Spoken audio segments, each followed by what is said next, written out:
तो बच्चों कैसे हैं आप सब। मैं उम्मीद करता हूँ आप सब बहुत अच्छे होंगे, बहुत बढ़िया होंगे। तो हम लोग एंशिएंट हिस्ट्री में गुप्ता डायनेस्टी देख रहे थे और गुप्ता डायनेस्टी में आज हम लोग देखेंगे गुप्ता काल की आर्थिक गतिविधियां, ठीक है ना, यानी economic activity of the Gupta period आज हम लोग को देखना है।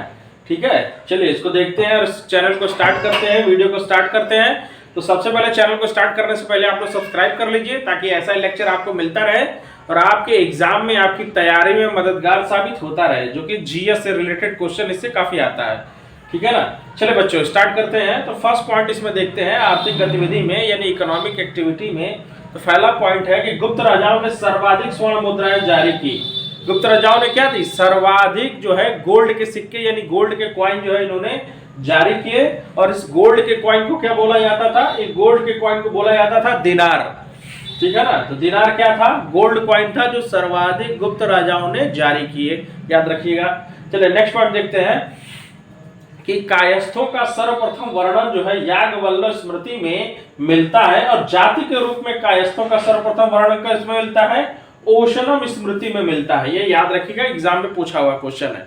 ठीक है, चलिए नेक्स्ट पॉइंट देखते हैं कि विंध्य जंगल में शबर जाति के लोग अपने देवताओं को मनुष्य का मांस चढ़ाते थे। ठीक है ना, विंध्य के जंगलों में जो शबर जाति के लोग थे या अपने देवताओं को क्या करते थे? मनुष्य का मांस जो है यानी नर बलि की प्रथा थी, कहीं ना कहीं मनुष्य का मांस जो है वो चढ़ाते थे, याद रखिएगा। ठीक है, चलिए नेक्स्ट पॉइंट देखते हैं कि पहली बार, बड़ा इंपॉर्टेंट है ये क्वेश्चन, कई बार एग्जामों में पूछा गया है, खासकर एसएससी के पीसीएस के एग्जामों में, कि पहली बार किसी के सती होने का जो प्रमाण है वो 510 ईस्वी पूर्व में भानुगुप्त के एरण अभिलेख, इसके बारे में कई बार एग्जाम में पूछा गया है कि भानुगुप्त के एरण अभिलेख में देखने को मिलता है, जिसमें किसी भोजराज के मृत्यु पर उसकी पत्नी के सती होने का उल्लेख मिलता है। ठीक है ना, तो किसमें मिलता है?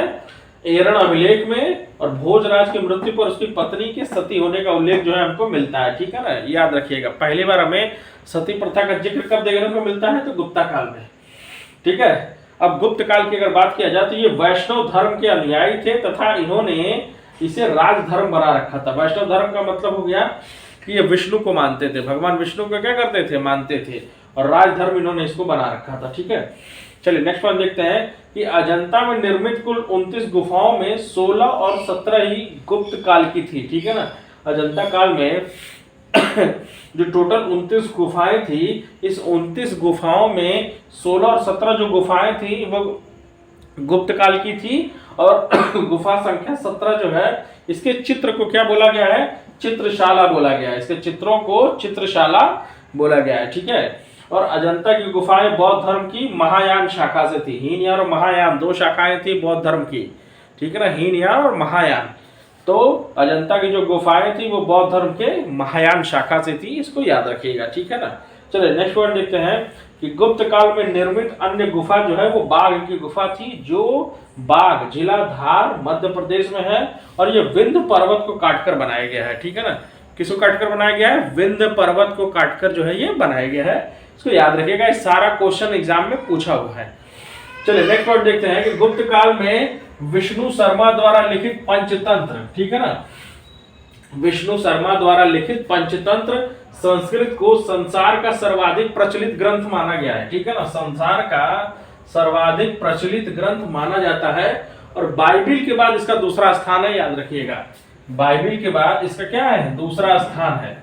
ठीक है ना, और आर्यभट्ट ने आर्यभट्टियम एवं सूर्य सिद्धांत नामक ग्रंथ लिखे हैं, याद रखिएगा। आर्यभट्ट ने, गुप्त काल की बात चल रही है जिसमें आर्यभट्ट ने आर्यभट्टियम और सूर्य सिद्धांत नामक ग्रंथ लिखे हैं, और उसने सूर्य ग्रहण एवं चंद्र ग्रहण, सूर्य ग्रहण एवं चंद्र ग्रहण के वास्तविक कारणों को बताया। ये बहुत बड़ी बात है कि हमारे यहाँ एंशिएंट पीरियड में ही कहीं ना कहीं भौतिक विज्ञान यानी फिजिक्स का बारे में बताया गया है, किसमें? सूर्य ग्रहण एवं चंद्र ग्रहण के बारे में। ठीक है, और आर्यभट्ट पहला भारतीय नक्षत्र वैज्ञानिक थे जिसने यह बताया कि पृथ्वी क्या करती है? अपने धुरी पर घूमती है। ये बहुत इंपॉर्टेंट है, एग्जामों में कई बार पूछा हुआ है।